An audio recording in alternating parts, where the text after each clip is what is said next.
Hi there, and welcome back to the Reset Mantra. I am Sabina Maharzan, and I'm so glad you're here. This podcast is all about creating space to pause, reflect, and reset your mind, body, and soul.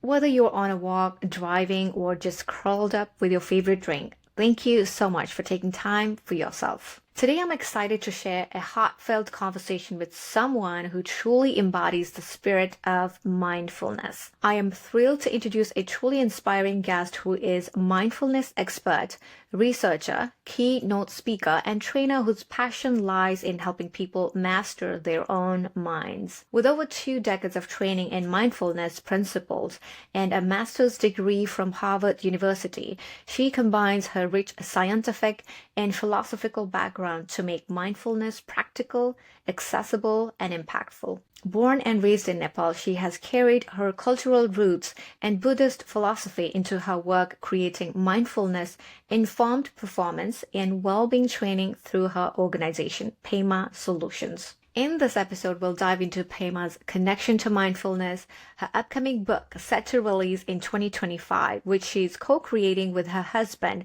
Brendan Barker. I am so excited to have her here today to share her wisdom and light with all of you. So without further ado, please welcome Pema Sherpa. Pema, thank you so much for being on the show. I am so glad you're here. Thank you for having me, Sabina. Excited to have a lovely conversation with you. Yeah, absolutely. First of all, let me tell you that I'm really, really inspired by what you're doing.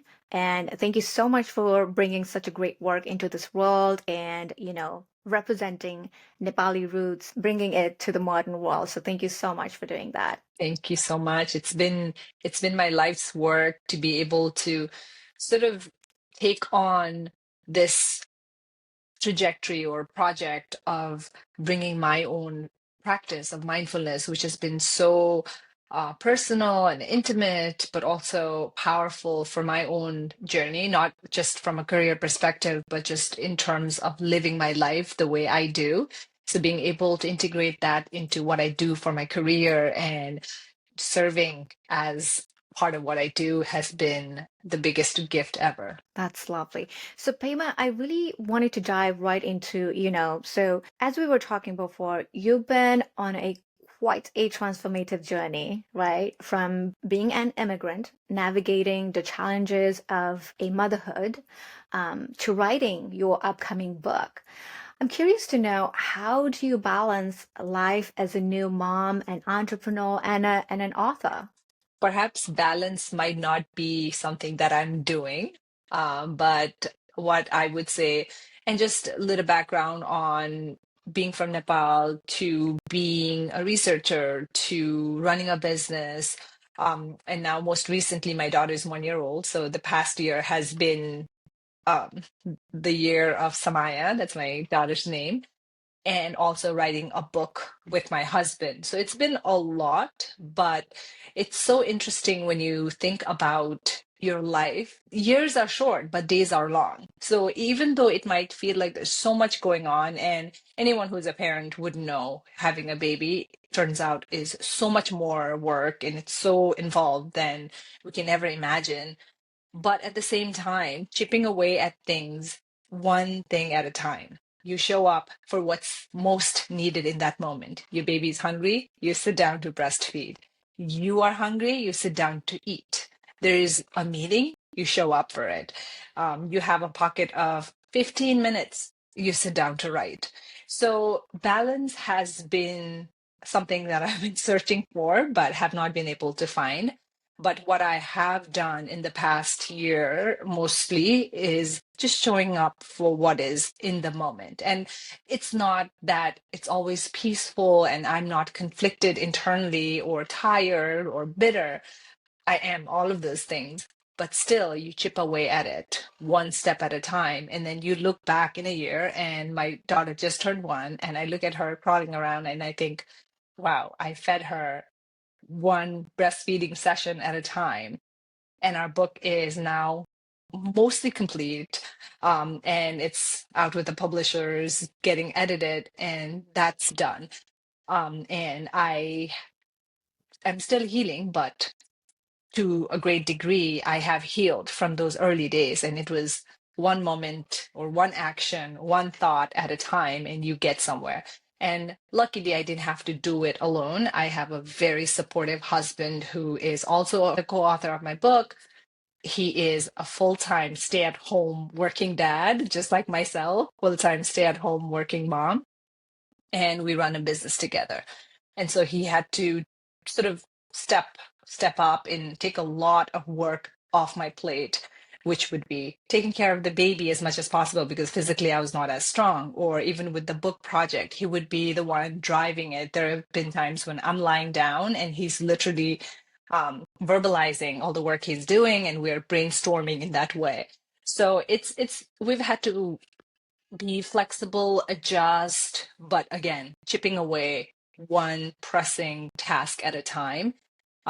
So that's how we've been able to sort of balance or accomplish all the different things with extra work and extra backache and sleep deprivation. Mm.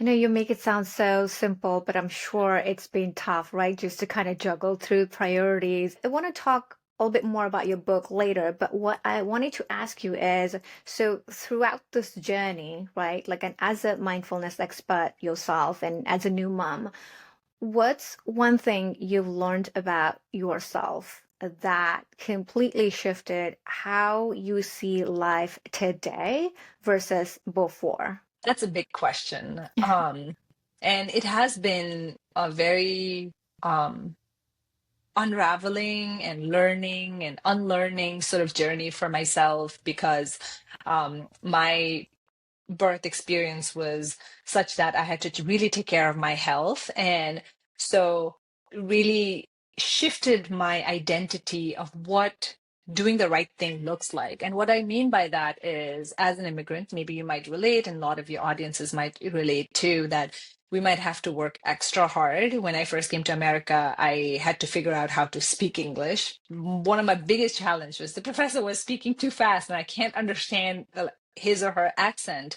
And that was my biggest challenge. So I had to work very hard, and that was serving me, working very hard. I finished my undergrad in 2.5 years, and then I got a full ride to go to Harvard. And all of that only happened because I was working hard all the time, and it worked. But then when it came to postpartum journey, I had so many things that I had to accomplish. Healing myself was perhaps one of the biggest challenge of my life. Raising and caring for a child is one of the biggest and most time consuming and physically grueling tasks. And we have a book going on, and we're a business, and we also wanted to maintain our relationship and be kind to each other. And what I learned was, in this season or um, chapter of my life, doing and accomplishing was not helping me achieve any of the goals I had. What I had to do was sit back, take help, which was a very hard thing for me because I've always been physically strong and also very hardworking sort of person. And I really prided myself in being self-sufficient or independent. But then that was the biggest hurdle for me to heal because I just couldn't relax. I wanted to do so many things, but I just physically couldn't do it. And my acupuncturist, my body workers, everybody was saying, the most productive thing you can do right now is to not do anything. And I realized it's so hard. And um, in my own career, I go into companies and teach people how to just be and relax and take care of their nervous system so they can show up as the best version of themselves. But when it came to truly practicing it, it was so challenging. And I'm still learning to sort of sit back and allow things to happen and take help and be okay with it. So I think that was one of the biggest thing I learned about myself, was this coping mechanism or succeeding mechanism that I'd acquired of just go, go, go and achieve more and more could only get me so far. And now, as a mother in this stage of life, and also at a certain point in your career, it's not just about the number of hours you put in, it's the quality of work, it's the level of connection, it's the level of presence. So it requires me to sort of slow down and take care of myself so that I can show up as the best version of myself. And I had heard this from other people, and it just sounds so cliche and oh, yeah, yeah. And perhaps somebody else listening to my story right now might feel that way, but it will hit every one of us. And I think, especially for women, we need to replenish and take care of our bodies and our minds in order to be the best version of ourselves. Otherwise, it's sort of stagnant. The energy is stagnant and the healing is stagnant. And so I think that's the biggest thing I learned about myself. Wonderful. I think I could totally relate, when you talked about becoming the best version of ourselves. And even I had that question before, like, everybody's saying becoming the best version. That sounds so cliche. What does that mean? Until, like you exactly said, when it hits you, then you come to that place of realization and feel it, right? What that really means for you. And it's very individual, I believe, right? Like differs from Yeah. one person to another. Yeah, and also not only individual, but also for this same person, it could be different based on what your Hmm. life is needing of you, or where you're in the stage of life, or so many factors, even within a person. We are dynamic being, right? I am not the same person I was before I had my baby, before this moment. So we just have to show up as, again, what is needed in the present moment. That's such a good point and such a good way to look at, like, you mentioned who we were like a year before might be a totally different version of who we are today. And then same applies for the future as well, right? So when did you feel the need of becoming a mindfulness expert? Did you always wanted to become one? I know since, we're from Nepal, there's a little bit of the sprinkle of Buddhism and this meditation, all the mystical healing practices that we learned or were exposed to as a kid, right? Growing up in Nepal. So I'm curious to know when was the first time you felt the need to be engaged or involved in this area or profession? In terms of my personal experience, because I grew up in a family, my parents were devout Buddhist, and it was always instilled upon us these practices of mindfulness, and it became sort of the anchor that helped us navigate. Okay, what is the moral decision in this moment? What is the fruitful thing to do given the dilemma of this particular situation in life? That was always there, but it seemed like a more traditional cultural practice that I did. And then here's my life, and here is the Buddhist practice, let's say, right? Then I come to America at 18. And coming to America, leaving your family behind, I'm sure you have maybe similar experience. It's not easy. It was so sad for a very long time, and I ended up without my knowledge at a college which was in the middle of nowhere, snow everywhere. It was no culture. It was so boring. I didn't have any friends, so it was a big culture shock. And त्यति बेलामा, and at that point, I'm so Nepali. I can't help but speak Nepali. And Totally at that welcome. and at that point, what I realized was the mindfulness practices that I grew up with, and it had just become such a part of my routine without thinking much about it, right? Was supporting me mentally, where of course I was sad. I was missing home, but I had a sense of sort of hope and excitement for the newness of things. And it became apparent because I had a roommate who was struggling with mental health issues, and I started noticing that it was happening to people, but then I could see my situation was, it would warrant having a mental health crisis, but I wasn't having it, even though I was having all sort of emotions. So that sort of made me feel like, okay, these mindfulness practices and meditation practices, they're not the separate part of my life, but it is very much what's building me, who I am. It's in the fiber of who I am. So I did not think, oh, I need to study this. Of course, I didn't think that. But what happened was it sort of shaped my academic curiosity. So I started studying psychology, trying to understand this concept of mind from a more Western perspective. And then when I graduated from undergrad, I went on to do a master's where I studied philosophy. And that's where I also was studying mindfulness and seeing, do people become a type of person that they want to be based on the repeated thoughts and repeated actions. So if one were to want to be generous, what does that mean? Normally we think, okay, either somebody is generous or not.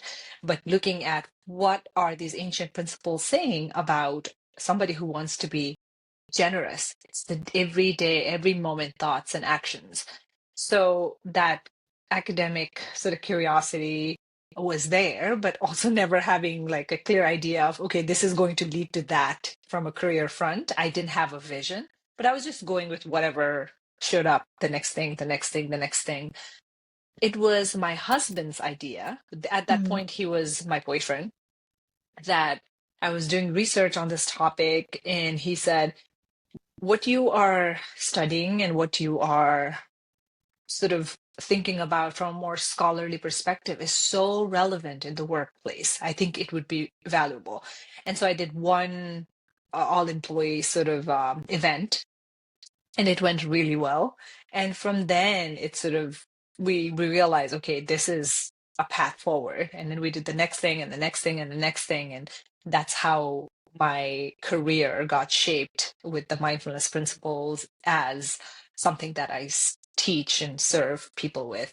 So it was not a planned sort of calculated move. It would have been very nice and strategic of me if that happened. It was life happening, and particularly my husband having this vision for me and saying, I think you can do it. That's how it happened. Wow, that's really amazing. And particularly what I found really intriguing was, when you talked about, okay, let's say someone's trying to be generous, you actually went back to what the ancient principle says about it, and then you're trying to bring it to today's world to fit in. Because in West, the way we view mindfulness and spirituality is, in my personal experience, a little bit different than what we were used to back home in, in Nepal or South Asia. I feel like the Western culture is more like science based, and we think about, okay, thoughts, beliefs, and actions, and what goes into your in your mind, right? Like how your thoughts shape who you are. The ancient principles were so wise and so profound, yet so distant. And of course, the language barrier, a lot of ancient texts are in different languages translated. But if you look at these profound, the scholarly texts and things like that, it is not accessible to most people. Just because Mm. you can read English doesn't mean you can open this book and understand. It's very, very profound. So I feel fortunate that because I spent 3 years during my master's just looking at these ancient texts, they became more and more accessible to me. Otherwise, it is very distant. And in today's day and age, when we think of mindfulness, we think of mindfulness as a very light, fluffy, oh, I'm stressed, I need to be Zen, get my Zen on, or I want to be mindful. And yes, absolutely, it's there. Those are amazing benefits of this way of looking at the world. But it is just scratching the surface. It's not much at all. But if you really look at these mindfulness principles, at the cusp of it, what lies is seeing reality the way it exists versus through our ignorant eyes. And what I mean by that is, let's say the world is such that everything is always changing. We know that. I have a child who was not here last year. And, there was a time when we were kids, and there were times when we had family members who were still alive and now they're not. The proof of impermanence is constantly there. But somehow we, even though intellectually we know that things change, we don't accept it, right? We Mm. get upset. Oh, now it's winter, days are so short, or oh, now my bones hurt because I'm older, or oh, I can't do the same kind of things. And that's a level of lack of acceptance. So reality is one way, our way of looking at things and our expectation is another way. And there's a clash because we want things to stay the same, but they won't. And so we're constantly in a fight with nature. And that's exactly what suffering is. So these principles can help us open our eyes to realizing this is the nature of reality, internalizing it truly so that we can be in some sort of harmony. But are we still going to be hurt when our favorite pair of jeans rips? Yes, but there's a level of understanding. Of course, I've been washing it every week for X number of months, of course it's going to rip. It's not going to catch us off guard. When we see that wrinkle, are we going to be like, oh, I need to buy that extra potent anti-aging moisturizer? Maybe, but it's not going to be existential crisis where we are like, I thought I was safe of aging. I didn't think it was me. So these mindfulness principles have the wisdom to open our eyes to truth in that way, and that makes living so much more accurate and happier and peaceful. So um, it's definitely a really amazing way of exploring and understanding our reality. Hmm. You know how they say like ignorance is bliss? For someone who is not yet felt the need to understand the world of, the mindfulness and meditation, for them it might be blissful because speaking from personal experience, I feel like until you don't know, you don't know. You Hmm. don't worry about it. But once you get to scratch, like, okay, once you start to meditate, once you start to apply certain skills or tools like meditation or breath work, right? Then these things, I think, in my personal experience, shifts you internally. And that's when the quest of like, okay, I want to know more. I want to dig deeper and how these changes are happening, right? I guess that curiosity grows. Let's say for someone who's totally new to the world of mindfulness, right? But experiencing certain challenges like some misalignment, some stress, anxiety, but they don't know what's the root cause, right? But they have no idea about mindfulness. What would you say to someone like that who's just beginning to scratch the tip of the world of mindfulness and learning to become better version of themselves? Yeah. Like, I Yeah, guess like where you, should they start?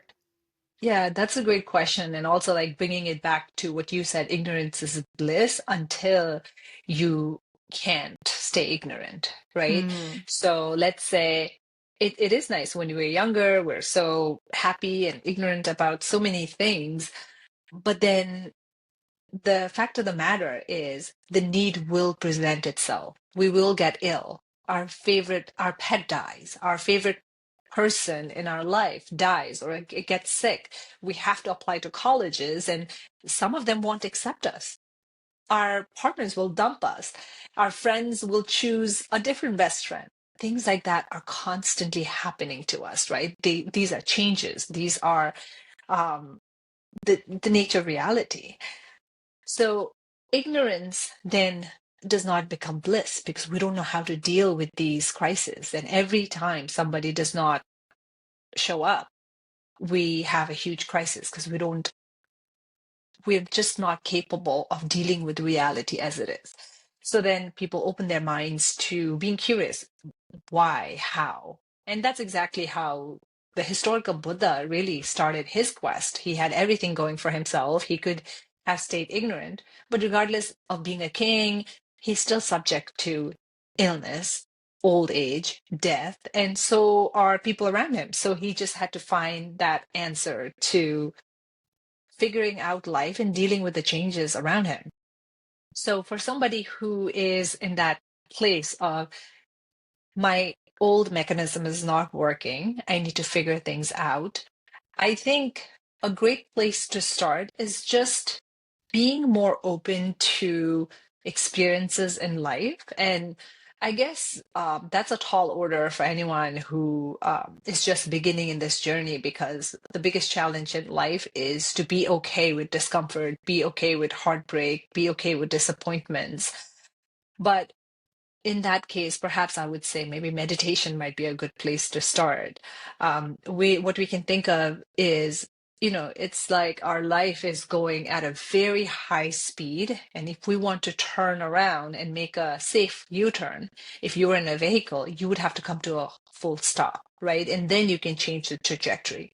Meditation is sort of that gateway or that opportunity to take that break so that you can look internally and start seeing, okay, these are the ways I think.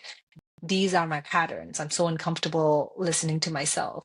And so spending that time to just meditate you don't have to get things from outside. Internally, a level of curiosity, a level of sanity comes through over time, especially if we're not clinging on to that idea of when is that sanity going to come? When is that curiosity going to come? So that's a great place to start. And then looking at what's out there, there's so many amazing books. Books are a, a great place, especially if you find an authority person who you think, okay, I trust this person to speak sense to me. Then accessing those books and exploring the concept that these mindfulness principles and the practice of meditation are teaching us, I think that would be a great place to start. And that totally agree because I think that's the first place I started too. And meditation for me has shifted my life for good in so many areas of my life, right? Not just personal, but professional, as well. And I mean, it's all about that building that mental muscle, right? To really be able to control your emotions and not your emotions let control you or drive you, right? To stay Yeah. that centered. So totally agree on that. Now, talking about book, I know you have a book coming up with Harper Collins that's based on all things that we're talking about, on ancient Buddhist wisdom made accessory to modern world, which you are co-writing with your husband. Tell us a little bit more about this book. Yes, thank you. It's called The Daily Buddhist. We've been working on it for a very long time. So, The Daily Buddhist is our sort of contribution to the world. And what we do in the book is bringing ancient Buddhist wisdom and making it accessible and relevant to the modern contemporary world. So the formatting is it's 366 days of ancient Buddhist quote that when one might look at a glance might not find as accessible, but with our modern commentary based on our own experiences and our own epiphanies and realizations, it comes to life and it becomes relevant. And with every single quote throughout the 366 days, what we have done is how can you take this piece of wisdom and apply it today in your life? Um, and each chapter has different topics, and each 3 months have different themes. So, nature of reality, nature of mind. And our goal was to really deep dive into concepts that makes the biggest difference. So we start with one of the most challenging ideas, which is impermanence. Looking at impermanence, not only of our lives, but also, like I mentioned before, your favorite pair of jeans or your skin. So really looking at these evidence in our lives that's telling us, yes, things are always changing. Otherwise, I would have dry skin. It was not dry a few In days the ago. summer. Yeah. Yeah. Yeah, 3 days exactly. ago. So that is impermanence in our face, constantly there. If we can look at it, frame it in a way that it becomes a part of wisdom. So that's what we've done with this book, helping people use their everyday experiences as a gateway to understanding themselves, understanding life better. So for someone who's listening and wondering, okay, the word impermanence sounds familiar. I know there's a word permanent, but what's impermanence in terms of what we're talking about? So impermanence basically is that things are always changing. And whether we like it or not, it is constantly happening. In New York, maybe we might see Empire State Building and we might think, oh, it's been around for a very long time. But there was a time when it didn't exist, and there will be a time when it won't exist. Today, when we look at, let's say, all these social media people or the trends or whatever is relevant and hot in our world today, it will be yesterday's news at some point because it has happened before, where we could look back and say that was hot then, but right now we don't care about it. So every single thing we can think of, if we look around in our lives, physically, our bed, our desk, our windows, the building that we live in, everything is impermanent. If we look internally, our hair, our body, our mind, our thoughts, our identity, always shifting.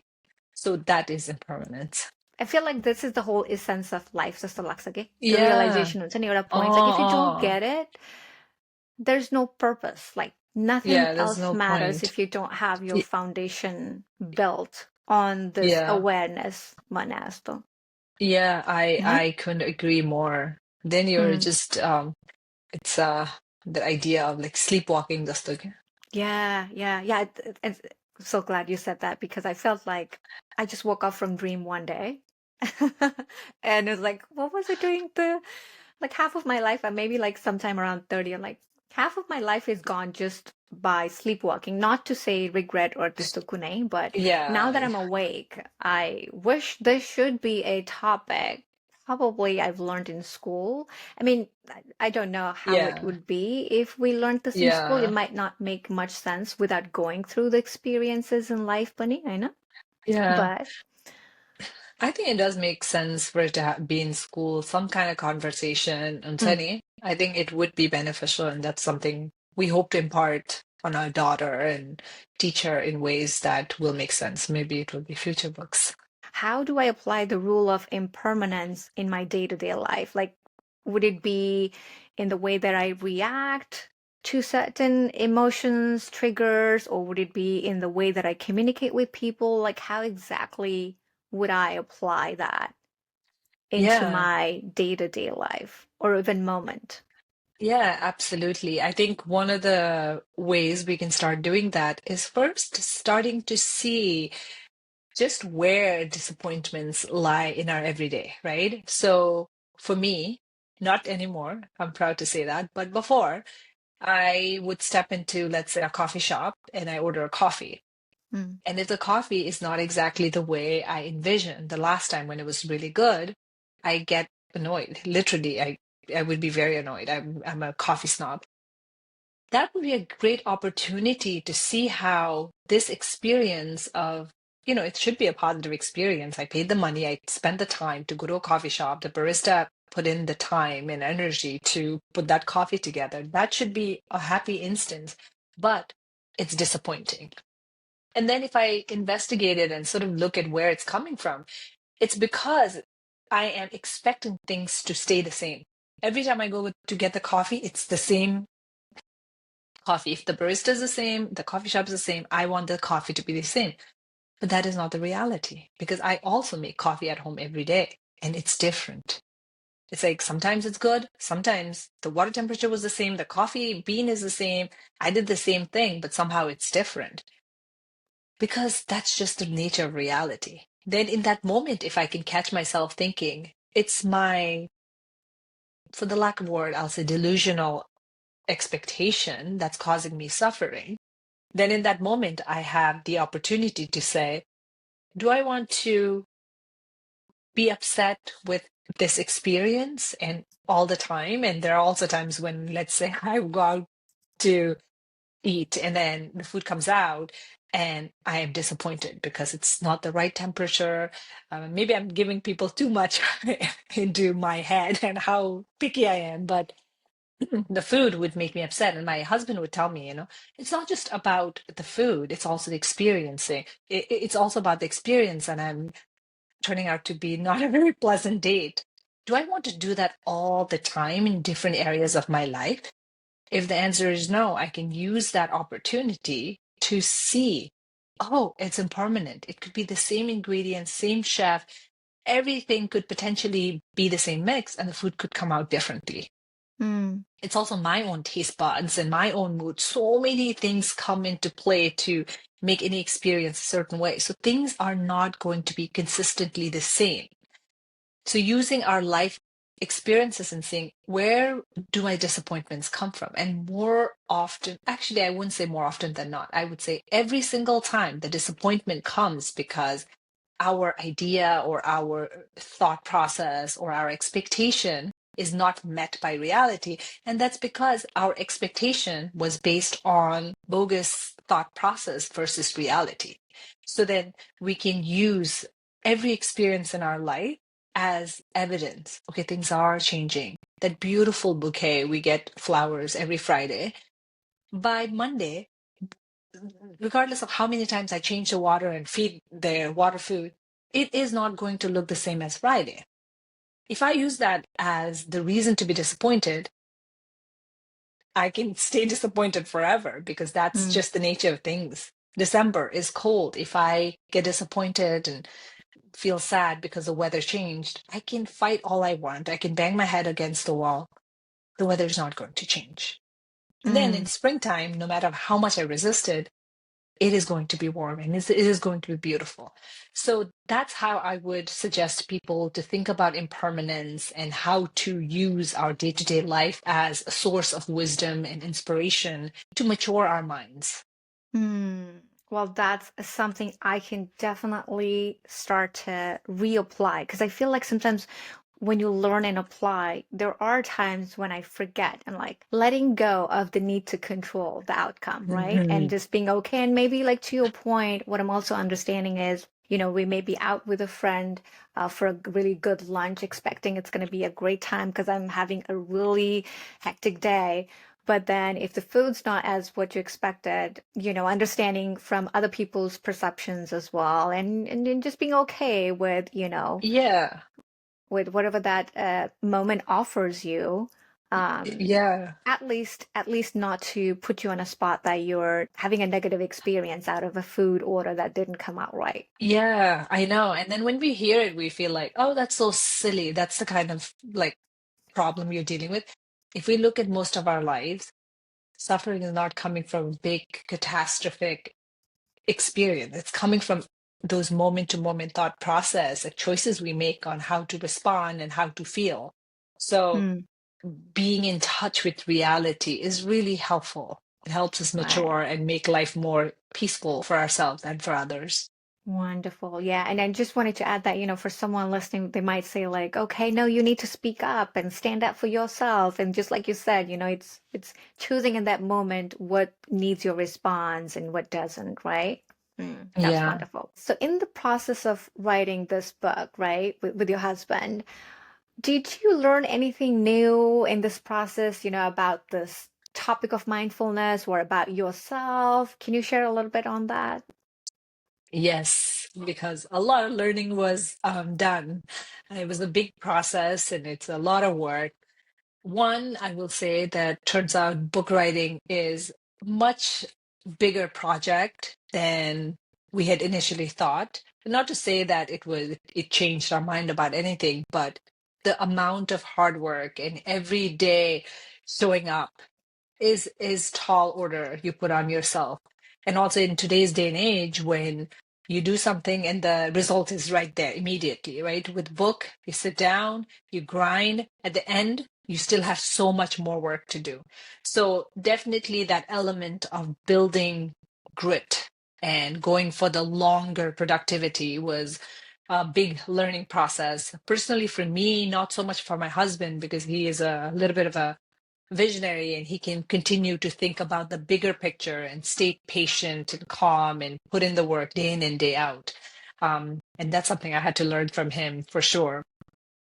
Also, we had a lot of moments where we would disagree on certain edits, on certain angles. So we had to navigate a lot of sort of, you know, with a co-author who is not your husband, you stay very professional, but professionalism was minimal in working with your husband and wife. So we had to navigate um, how to sort of disagree in a way that's productive, and didn't always work, but luckily we would ultimately go with whose ever reasoning was the most sound. So that was Hmm. another thing. And in terms of the principles of mindfulness and Buddhist wisdom, what we learned during this process, this was not planned that we would write a book while raising a baby. It just so happened that just around when we found out that I was pregnant is when we got the book deal and we had the deadline to meet. And so we were working on it. And during the most tumultuous and hectic and difficult time of our life, we had to work with these principles. And in one way, it added more work to it, but also it served as the daily sort of reminder because it became a big part of our day to day because we were working with these materials and we had the opportunity to sort of think, how can I apply this right now? And it helped us keep perspective during those difficult times and maintain a level of sanity and a level of compassion for ourselves and each other. So that was a big, big gift and also a big test to these principles because if it served us during those times, it's a testament that it is very helpful in any aspect of life. So that was a very promising and reassuring sort of experience we had with these, not only the content but also the format. How do Mm. we, looking at our lives and what our days look like, take this one page with one quote and one commentary and make it relevant to our lives right now, today? So it worked and it was very, very beneficial. So those are the things that I would say was helpful. And other than that, it was just a lot of work. Yeah, no, that really sounds interesting as you describe. It might been quite a heck of a journey there, but all the wonderful things that you're preparing to put out to the world. I'm really excited to just dive deeper into this book. Is there any like a reset mantra that you tell yourself when things feel chaotic or out of balance that you want to share with our audience? I got this one from my husband actually, and he is much better about using it than I am. And it is basically let go. He Mm. uses that constantly. He is very hardworking and he's very disciplined. And there are times in the middle of the day, instead of using his creative muscle, he has to go to the playground with our baby. Or, those moments are always being demanded of us where you feel like, right now I'm ready to sit down and do good work, but it's just not available for us. So then in that, the expectation of this XYZ I'm going to accomplish today doesn't happen. So you have to say, let go, let go.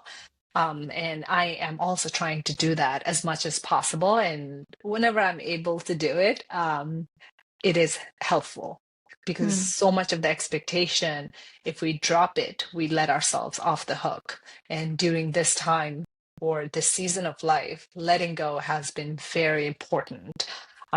So that's the mantra I would suggest you and your audience to try out when things feel hectic or chaotic and your expectations are not met. I tell you what, that let go is definitely one of my absolute favorite mantra ever. Letting go and learning to do that. And I'm still learning. I feel like it's like a habit, that you need to continuously practice it. Just like we brush our teeth every day. It's like I have to remind myself constantly, let go, let go. And that's where being mindful comes into this picture and highlight, okay, you have to be mindful. You have to stay mindful to remember to let go, because otherwise sometimes I'm running on this subconscious autopilot, and then I just forget, oh, I need to remember to let go. So it's Yeah, really a fresh breath of air. yeah, I couldn't agree more. So Pema, where can people find your book when it releases, and how can they connect with you to follow your journey? So the Daily Buddhist is coming out in May. We're very excited. Currently, the date is May 27th, but I think it's even at this point, it's already out there. Amazon, Barnes and Noble, Target, any outlet where people buy books, it's going to be available there. So that would be a good place to buy it. And me and my husband, we run our Instagram, which is daily.buddhist, where we put out mindfulness related as well as Buddhist wisdom on a daily basis. So it's similar formatting to the book, Daily Inspiration, to make that shift whenever you see that post. And we wanted to create a little corner where people could find a content that does not then entice you to desire more and want more and get distracted, but rather to use that as a little corner in their Instagram, which allows them to recenter, maybe put that phone down and actually go about living their lives. So it's daily.buddhist. And that would be a great place to find us. We're also on LinkedIn. I am Pema Sherpa. Brendan is Brendan Barka. This has been really, really wonderful. I will make sure to put all the links in the show notes below so people can find out more about you and follow your journey. But Pema, thank you so much. I really appreciate you spending the time. Thank you, Sabina, for having me here. It was so nice being able to chat with you, and hopefully, your audience will find our conversation to be productive and that there's something for everyone to reflect on their own lives and be able to use these amazing, rich principles of ancient Buddhist thoughts and mindfulness to make their lives better. I'm sure. I'm sure they will. Yes. Thank you so much for listening to another episode of the Reset Mantra. I really appreciate it. If you enjoyed today's episode, please leave me a review. I absolutely love reading them. And it helps the people join our little community, which is always a good thing. Thank you so much for tuning in to the Reset Mantra, and I will catch you next time.